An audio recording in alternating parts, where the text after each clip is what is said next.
Благодарам, почитувани колеги министри, почитувани градоначалници, почитуван председател на ЗЕЛС, почитувани присутни медиуми.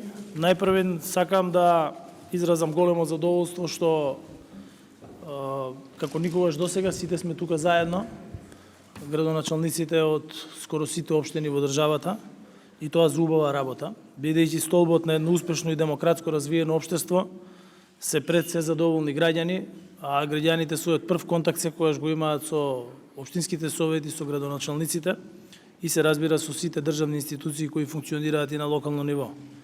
Затоа еден од врвните приоритети на владата се интересите и потребите на граѓаните. Токму тоа е и треба да биде наша заедничка цел и на централната и на локалната власт, и кога велам заедничка цел, тогаш велам заедничка цел на сите, без разлика на сите идеолошки, политички, партиски или било какви разлики кои што ги имаме. Поддршката на развојот на општините е континуирана и доказ за тоа е и денешниот настан, кој се случува, верувам, прв пат во историјата на државата, меѓутоа се надевам дека нема да биде и последен пат, на кој што се присутни и министрите и градоначалниците и каде што ќе се потпишат договори за реализација на проекти од локален интерес, наменети за во најголем дел од општините во државата. Најнапред сакам да се заблагодарам на навистина успешната соработка на сите политички партии при реализацијата на оваа навистина значајна и голема активност. Сакам да се заблагодарам на сите пратеници во собранието кои што учествуваа во амандманската расправа на прераспределбата на буџетот. Тука сакам да се заблагодарам пред се на пратениците кои што го сочинуваат и мнозинството, бидејќи на крајот нивните гласови одлучуваат, а гласовите одлучија дека без разлика на тоа која општина, од кој политичар или градоначалник од било која политичка партија е номиниран и кандидиран, добива финансиски средства за реализација на проектите кои што ги има и кои што значат подобро живење на граѓаните. И тоа е навистина нешто што е за поздравување и што уверен сум дека ќе одекне исклучително позитивно во јавноста. Вкупно 2 милиарди денари или 32,5 милиони евра се обезбедени преку пренамена на финансиски средства од буџетите на 6 министерства и една агенција, односно од Министерството за здравство, образование, труд и социјална политика, култура, транспорт и врски, животна средина и просторно планирање. И Агенцијата за спорт и млади. Овие пари се наменети за вкупно 66 проекти за 44 општини во државата. Се работи за проекти за реконструкција на улици и локални патишта, изградба и реконструкција на училишта и на градинки, здравствени установи, спортски сали, домови за култура, пречистителни станици, мостови, спортски сали и други проекти кои во најголем дел од државата веќе имаат подготвено документација со која што може да се отпочне со работа. Со нивната реализација возможуваме подобра инфраструктура, поквалитетни услуги, подобро образование и здравство, како и можности за повеќе спортски активности и поголема заштита на здравјето на граѓаните. Називите на сите проекти ќе се презентираат во текот на потпишувањето, а во интерес на времето ќе ги посчитам само општините каде што ќе се реализираат проектите. 8 милиони денари или 130.000 евра од сметката на Министерството за здравство ќе се пренаменат на сметката на општина Илинден за реконструкција на амбулантата во оваа општина, што е од исклучително значење за заштита на здравјето на граѓаните.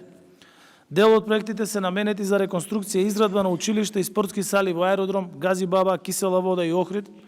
Парите за овие проекти во износ од 380 милиони денари или над 6,1 милион евра ќе се обезбедат од Министерството за образование и наука. 250 милиони денари, односно над 4 милиони евра, се обезбедуваат од Министерството за труд и социјална политика за проекти за подобрување, изградба и реконструкција на градинки во општините Ѓорче Петров, аеродром, Бутел, Карпош и Кисела вода. Ова се проекти што значат подобрување на условите за згрижување на деца од предучилишна возраст во овие општини. Министерството за транспорт и врски ќе пренамени над 1 милиарда денари, односно 16,2 милиони евра, за проекти за изградби, реконструкција и асфалтирање на улици и локални патишта и мостови во повеќе општини, односно во Битола, Богданци, Боговиње, Гостивар, Дебар, Делчево, Желино, Илинден, Јагуновце, Карпош, Кичево, Кривогаштани, Крушево, Маврово и Ростуше, Македонски Брод, Пекчево, Пробишти, Сарај, Скопје, Старо Нагоричане, Теарце, општина Центар, Чашка и Крива Паланка. Над 183 милиони денари или 3 милиони евра Од Министерството за животна средина и просторно планирање ќе се пренаменат за проекти од областа на животна средина во Валандово, Прилеп, Берово, Чучер Сандево и во Пластница. Ова се проекти за заштита на животната средина, но и за здрави услови за живот. Во делот на културата 30 милиони денари или половина милион евра од Министерството за култура ќе се обезбедат за реализација на проектот за дом на култура во селото Матејче во Липково. Преку Агенцијата за спорт и млади ќе се пренаменат 114 милиони денари или скоро 2 милиони евра за изградба на спортски сали, терени, урбани опреми во општините Штип, Велес и Ѓорче Петров, проекти со кои му возможуваме на младите и на граѓаните услови за спортување и рекреација. Како што кажав и на почетокот, ова е само континуитет на досегашната поддршка што ја обезбедуваме за општините. Со измените на Законот за финансирање на единиците на локална самоуправа, на кој што јас лично имам работено заедно со министерот Бесими, ја унапредивме фискалната децентрализација и ги зголемивме приходите на општините, што најубаво се гледа од предлог буџетот за 2024 година, во која што трансферите кон општините по овој основ се зголемени.